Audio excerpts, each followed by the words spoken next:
ग्वालियर में हमने 2 वर्ष पूर्व एक सर्वे किया था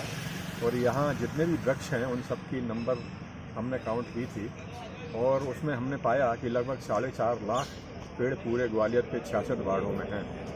अगर हम आज हमारी जनसंख्या देखें ग्वालियर की तो उसके हिसाब से ये पेड़ बहुत कम है। जनसंख्या के हिसाब से कम 15 लाख पेड़ तो ग्वालियर में होने ही चाहिए। जब पहले से ही पेड़ कम हैं और हम यहाँ हाजीपुर में पुनर्घनत्वीकरण योजना के तहत इन पेड़ों को काटने जा रहे हैं तो ये तो बात कुछ समझ में नहीं आती है, क्योंकि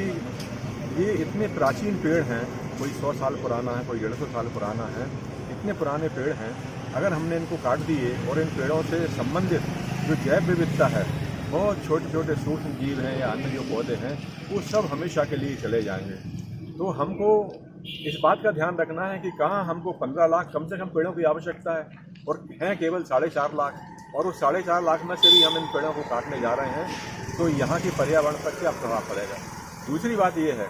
कि इस हाटीपुर क्षेत्र में जहाँ ये पुनर्घनत्वीकरण योजना को लागू करने वाले हैं, उसके आसपास हजारों लाखों लोगों की आबादी है, कई कॉलोनी हैं, तो ये क्षेत्र तो एक तरह से उनके लिए ऑक्सीजन जोन है। अगर हमने इसी तरह इस ऑक्सीजन जोन को नष्ट कर दिया और यहाँ पर कंक्रीट की बिल्डिंग खड़ी कर दी तो फिर हम स्वास्थ्य के बारे में, पर्यावरण के बारे में क्या बात करेंगे, कैसे लोगों को समझाएंगे कि आपका स्वास्थ्य कैसे अच्छा हो।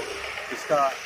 वो सॉल्यूशन यही है कि यहाँ पर इस प्रकार से प्लानिंग की जाए कि हमारे पेड़ भी बचे रहें। हाँ, आप बिल्डिंग बनाना हो, बिल्डिंग पर खूब बिल्डिंग बनाइए, 4-4, 5-5 मंजिल, लेकिन पेड़ों को ध्यान में रखते हुए और उनको बचाते हुए ऐसा कार्य होना चाहिए।